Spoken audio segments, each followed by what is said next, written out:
Thank you very much for agreeing to talk to me, Gareth. I didn't realize actually before we get going, I didn't realize I already owned one of your books, The Dark and Bounds.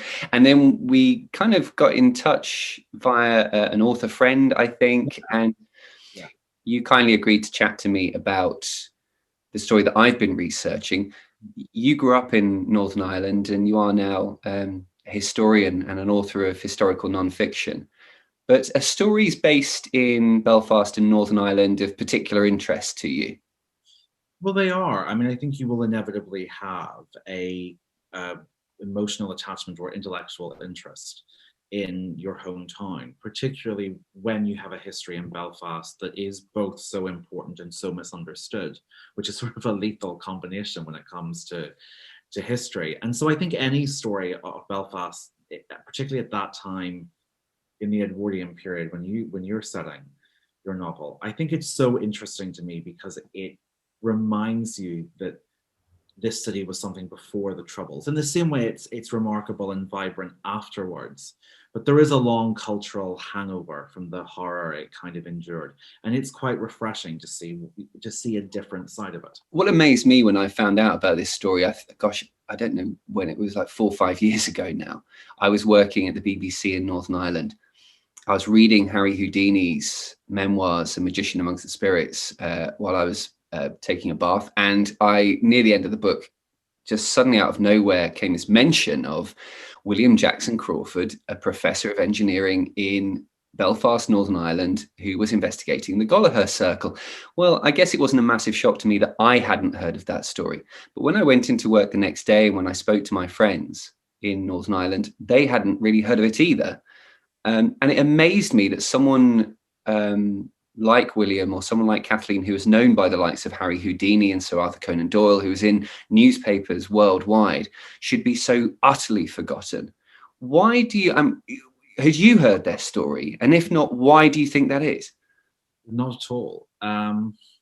It's interesting. I mean, one of the chapters in the most recent book I did, The Ship of Dreams, is set in, it's non-fiction, but it chronicles Belfast. And I find even when I mentioned how influential and, you know, vital and vibrant the city's Jewish community was in the Edwardian period, people were taken aback when I said that. And I think in part of the answer to your question is that any non-mainstream Christian religion does not get a lot of time in Northern Ireland.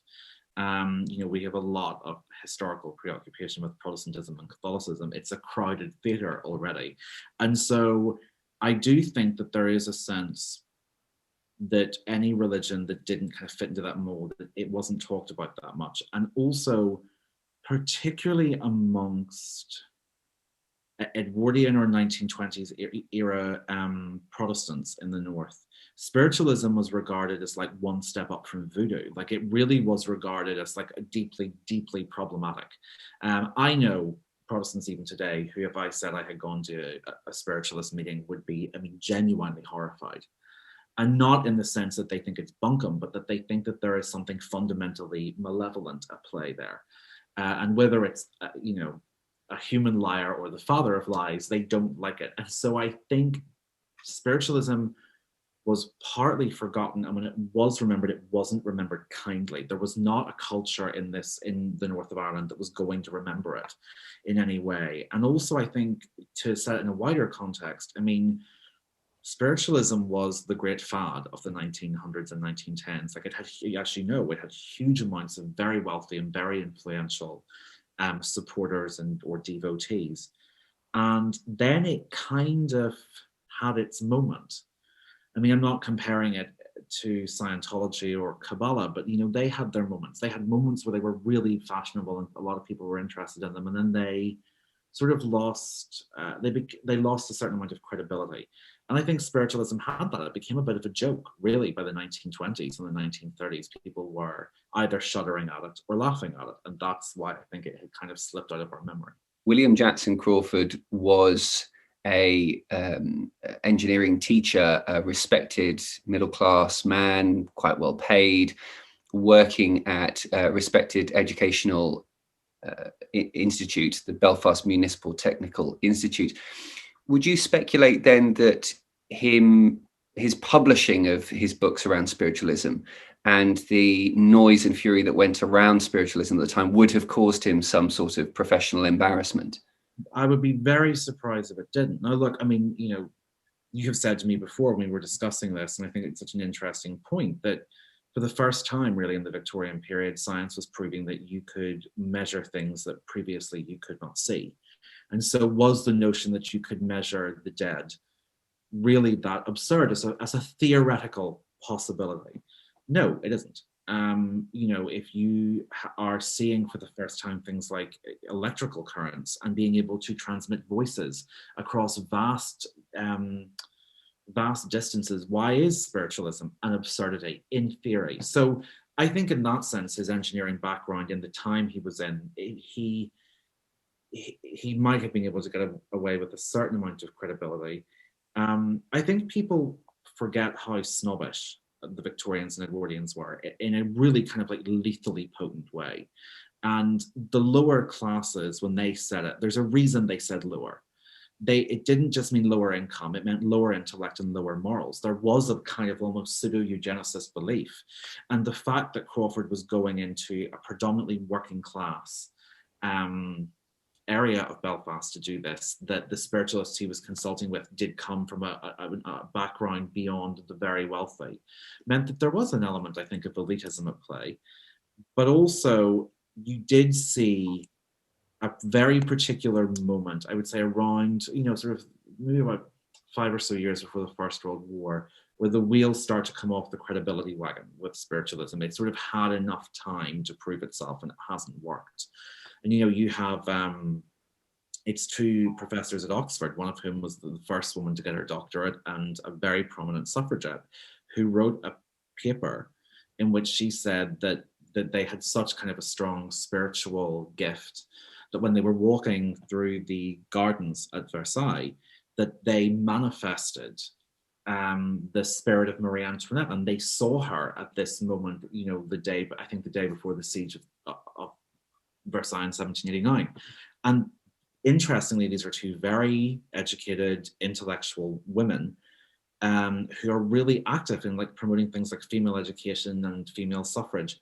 But whilst they do believe in it, it's interesting that they eventually chose to publish the spiritualist side of their research anonymously. And so I would say you're starting to see the Grace period end, and professionals like I think Eleanor Jourdain was one of them, and William Crawford are starting to feel the heat and the pushback. And particularly if someone like Crawford, if you were mentally fragile or stressed in any way, I think kind of feeling that pressure coming back will have been particularly destructive. Yeah, William Jackson Crawford, I think I agree with you, would have lost some credibility, but there was he positioned himself in the way a lot of the spiritual investigators position themselves, as a sensible man going into a questionable world to bring his professional investigation to them almost as a gift. Mm. And you read in his books and his articles for Light magazine, there's a real pomposity to it. But so he's actually bringing a veracity actually to spiritualism, and you can sense that with Sir Arthur Conan Doyle is referencing his experiments in his public speeches, his lectures that he's giving around the country. He's referencing William's experiments as absolute hardcore, hard and fast concrete evidence for the existence of the spirit world, or Summerland, as he called it. And I do find it interesting that Sir Arthur Conan Doyle calls it Summerland. Here's a guy who wrote The Lost World, which is a novel about discovering dinosaurs in a hitherto unknown landscape. Because we're dealing here with a time when actually men who were adventurous and men who wanted, and I'm saying men here simply because of the society at the time, who would have been explorers at the time, actually had kind of run out of places to explore. We'd mapped the seas. Technology meant we couldn't go to space. We couldn't go right down to the bottom of the ocean. So we'd kind of run out of jungle and mountain. And so they found almost a new world to go to. I think that's a really good point, and you have to bear in mind that particularly for people from an elite background, like Conan Doyle, even old sort of geographical rites of passage, like the Grand Tour, you could now get from London to Venice or London to Vienna in at most 2 nights in a train. It didn't take that long anymore. Increasingly you could get across the Atlantic in 10 days to a week. And so the entire world is shrinking, and the scope and scale to discover new areas or to prove themselves like their ancestors, were perceived as having proved themselves, was gone from them. I do think that is, part of the mania you see of reaching the poles and climbing Everest. And I think, and the failed attempts to do so. And that I really think is a relevant and pertinent observation on it. And you do see things like King Solomon's Mines and this glut of explorer, adventurous literature coming out, because people, on the one hand, yes, they'll celebrate things like Around the World in 80 Days, but there is a growing sense of really rose-tinted nostalgia for a world where they could go exploring. So I do think spiritualism taps into that very pertinently. People always say, oh, the reason why spiritualism was so big at this time was, well, there were so many lives lost during the Great War. There were, we had the Spanish flu. That's why people were interested in going to seances. Right. However, you didn't have Samuel Pepys in his diary writing, this evening I went to a seance and so to bed. It didn't happen. So why do you think seances and spiritualism happened in the late early 1900s, when they hadn't really happened in the same way before or since? I mean, you do find certainly, after the Black Death and the bubonic plague, you do see a change in, say, like Christian art. There's a lot more emphasis on purgatory. Crucifixes become a lot more like biologically graphic. They kind of show Christ in a lot more pain. And one of the most popular statues becomes Our Lady of Sorrows, like the Virgin's heart pierced by her 7 sorrows. So you do see kind of explosions and alterations in religious, at least the experience of religion after traumas. But I don't really buy, as you say, the First World War and the pandemic, the Spanish influenza pandemic theory as an explanation for it. I'm sure that trauma did influence some people to go, but I think you have to bear in mind it had started before. Spiritualism, the wheels had really started well before the trauma of the First World War. So I think part of it, part of the reason for it is that mainstream Orthodox Christianity was shaking, and it was not perceived really as offering to a lot of people the comfort and the leadership, the clear leadership it had offered doctrinally in the centuries gone by. So part of spiritualism is filling a void. Part of it, as we say, is that kind of pseudoscientific, exploratory element, and also I think the attraction of the novel. There's always, and the new. Sorry, what I mean is that people are, the golden age is never the present age. People are always looking. There's always something in people that's missing. I don't think we're ever really complete, either as a society or as individuals.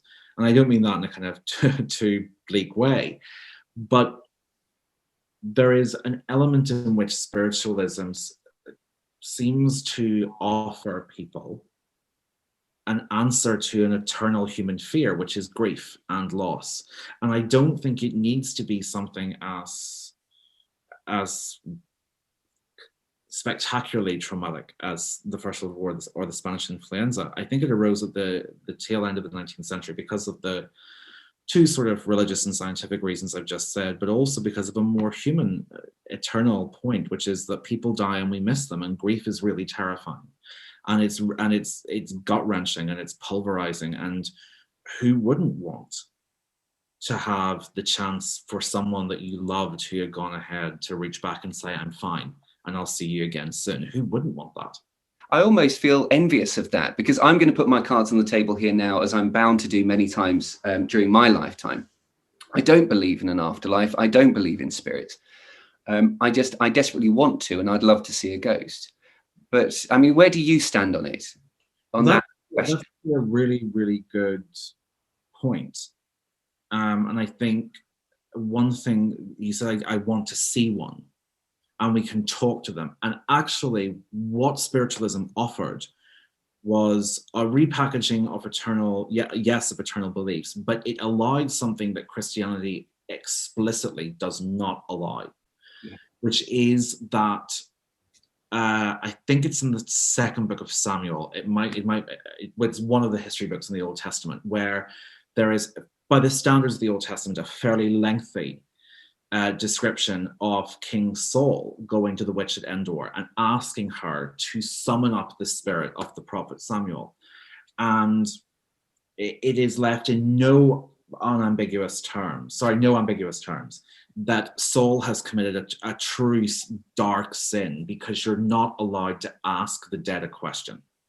Why is that, do you think? I don't know what that is. Why would you, if you were, look, I'm an atheist, so Sure. but let's say I'm designing the afterlife and the notion of the afterlife, I would want to encourage people to talk to the dead. I would want to encourage wisdom. I wonder why there was that gatekeeping, and why.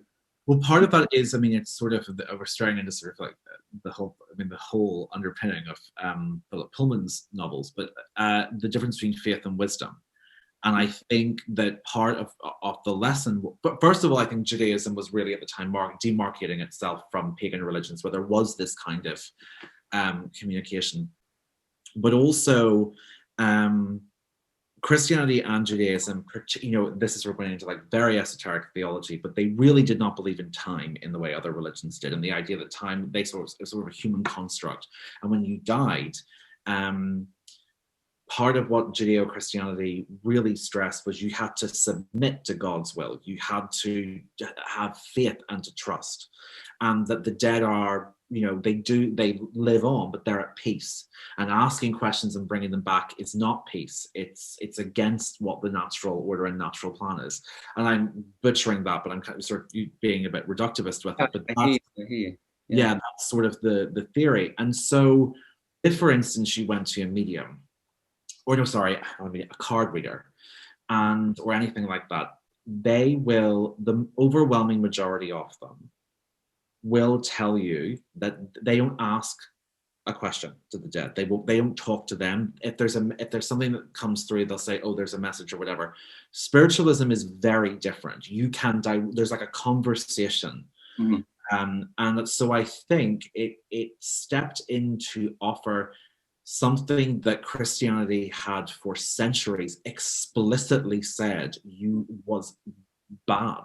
There's a wonderful directness and practicality to spiritualism in the hands of William Jackson Crawford. It really reminds me of my grandfather, actually, who was a very practical man. He made things, right? And if there was a problem, if your door didn't shut properly, he would make something to make the door shut. There was no, he wasn't like a warm, effusive guy. He was a practical man. William really strikes me as being that. He has no interest whatsoever in talking to his dear departed in any of his writings. There's no sense of, and then I ask them whether they have ice cream in Summerland. He's just got no interest whatsoever. His only interest actually is in the practicality, the mechanism of afterlife, and how are they lifting a table, and how are they able to transfer their force through the cells of the medium. And he's asking extremely detailed but quite mundane conversations. I mean, the conversations that he has with spirits that are transcribed, I urge anyone watching this to read them. But you really have to have some staying power, because they're quite dull and repetitive. And he's talking about what kind of gas fills the tubes that makes the tubes go hard, then allows the transference of force to the inside of the table to lift the table. I mean, you're rolling your eyes. I'm thinking the spiritual medium Kathleen must have had quite a lot of patience, because thousands of hours must have been spent having these very laborious conversations. But he's really trying to give, I think, frankly, a partly phallic and partly industrial investigation into what actually is happening. He was obsessed about detail and quite repetitive in the way that he approached his investigation. He was called funny in his day. Houdini called him mad. In William's day, do you know anything of the way mental illness was talked about in that society? it probably would not have been noticed. And if there were any signs of extreme behavior or worrying behavior, I would imagine family members would have tried to hide it, because there was no, it really was kind of bottle it up or pour it all out. That seems to have been the extremity of it. And that is why, I mean, I sort of, when I talk about my grandmother, and she says, we didn't, it just wasn't discussed in those days. And she's right. When people of her generation have said to me and said to her, we didn't have that in our day. No, it just wasn't discussed. The kind of the buttoned upness of that era, the preoccupation in many ways in all sections of Edwardian male society with statistics and industry would mean that he would have been able to perhaps use his passion for statistics to his advantage. But if there were any signs in his private life of whatever condition he had becoming in any way debilitating or really obvious, those around him would have had to try to cover it up and pass him off as a bit of a quirk. Let's talk about Kathleen now. She was a blouse cutter. She lived with a relatively large family by our standards, but I don't think by hers. She had a number of siblings. They all lived under one roof. In fact, they lived in a number of different houses around the Ormeau Road. And families in Belfast are actually looked after better than in many other cities in the UK, and were given places to live. Belfast, certainly in contrast to Dublin or Cork, Liverpool, large parts of London, Glasgow, Aberdeen, did not have tenement housing. And it did, by our standards, they were very poor, and there were very limited opportunities for people like Kathleen or the Gallagher family. But in the context of the wider United Kingdom at the time, she was secure. So I think there was a security that came from the job that she had, and there was a certain respectability, but there was no opportunity. I can't imagine that for a young person, knowing what every day of the rest of their life will look like is not at some moment potentially absolutely crushing. And when an opportunity comes along that as a young working class woman, that whole society is designed to make you the least vocal person in the room at any given moment. And so all of a sudden, you're the voice of hundreds, and you're the voice of the dead, and you're the voice of hope and grief, and you matter. And people who outside the spiritualist world would never even look at you twice unless it was, they wouldn't probably even pick up their blouses from her. They would pick them up from another point. All of a sudden, you hold the fate to their happiness and well-being in your hand. It's dizzying, and you can't really, I think everyone has a measure of personal responsibility regardless of their circumstances, but you certainly cannot blame her for being tempted by this moment of opportunity and change. Monotony it can be so crushing. Well, women's suffrage movement was going on at the time, and there's a teacher from the Municipal Technical Institute called Miss Mabel Small, who throws a brick through the town hall window. I don't know, the City Hall, actually, I'm not even sure, but she threw a brick through a window, and it was in the local press, and she got into trouble at the Institute. And it turned out, actually, that the principal of the Institute, Forth, there's this wonderful correspondence between the two of them, where actually Forth is quite forgiving and clearly is quite a modern man about it by his standards at the time, and really just lets her off and says, look, it's just fine, don't do it again. But this is all kind of whipping around Belfast, around these seances in this dark attic. You have women's suffrage, you have turmoil at the shipyards is recent. The Titanic sinks, but I'm not talking about that. I'm talking about actually social turmoil between Catholics and Protestants, and who's allowed to work and who's allowed to have agency, whether you're a man or a woman. There's 2,400 Catholic employees, more or less pushed out of their jobs in Harland and Wolff by their Protestant working class co-workers, who also pushed for the expulsion of 600 rotten prods of Protestants who were left-wing. And so there is an intersection. There is like a shuddering collision of the Home Rule movement, the Unionist movement, suffragettes, the trade union movement, the aftermath of the Titanic has kind of knocked the stuffing out of a lot of people. And obviously, you know, you have so many members of the crew who drowned that has a ripple effect as well. So from Belfast. And so, you know, and then they're also, but at the same time, they're building the Britannic, which is going to be the largest ship built on British soil for the next 20 years. There's a lot happening that's sort of like shuddering into collision with itself in Belfast at this time. So it's a rich atmosphere for chaos and kind of emotional opportunity. A rich atmosphere for chaos. That's good. I might steal that. That was the tagline for my birthday. It wasn't.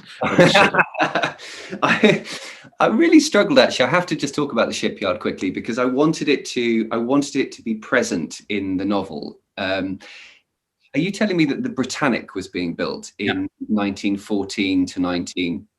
Oh, 19. No, it was launched in, I think, February 1914. So it would have. So yeah, because it played a surprise, considering it was, you know, perhaps the world's most famous shipyard. Correct me if I'm wrong. It didn't play as much of a central role in our effort to build warships, the dreadnoughts and the like. It didn't exist for that. It made cargo ships, I think. Yeah, and I think, you know, Britain was, you know, so the Britannic was launched in February 1914, and they would have been finishing it. So the funnels have been going on, and they knew the maiden voyage was put for May 1915 to New York, and they had this sort of, you know,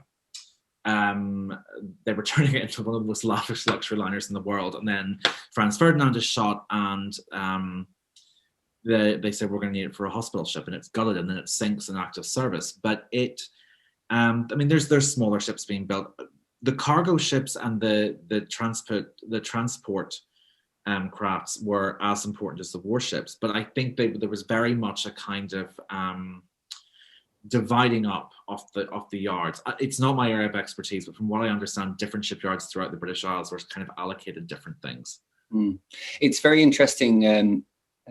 E. Fournier d'Albe, he actually was from Ireland, then lived in St Albans, but he came over to Belfast after William Jackson Crawford died to investigate the Gollaher Circle. And he was a spiritualist believer and had investigated Ava C in Paris and found her to be an authentic spiritual medium.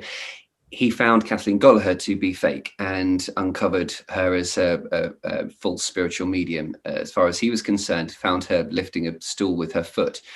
But during his account, he mentions booms and raps and rat-a-tats going on outside the attic where they're carrying out these investigations, and these are gunshots that are heard because of the civil unrest that was happening in Belfast at the time.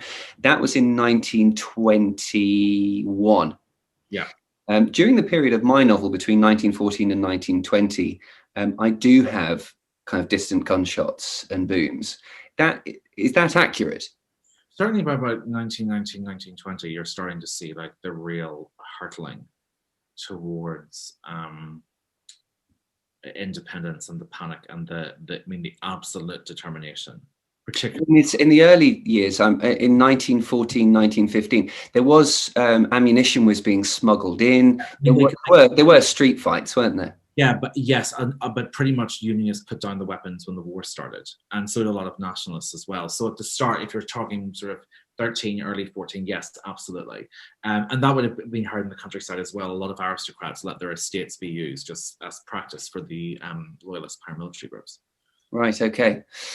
Well, look, we could talk for another hour. I know that you have to go. It's such a great idea for a novel, Andrew. It really is. Well, thank you. I mean, you haven't read it yet. I said idea, but I have every. Yes, you're right. You caveated it perfectly. Great idea for a novel. That's once it's published. If anyone says that to me, I'll know that that's a wonderful backhanded compliment. Concept. It's a good idea for a book. Yeah. No, seriously, thank you so much. You've already been a huge help to me, making sure that the context is right. With historical fiction, we have to remind ourselves that we are writing fiction. But I think if you don't get the historical references right, then there's something always missing in the mood and the tone. And for you to give me that foundation, or to help give me some of that foundation, is really hugely appreciated. No, it's my pleasure. Thank you very much.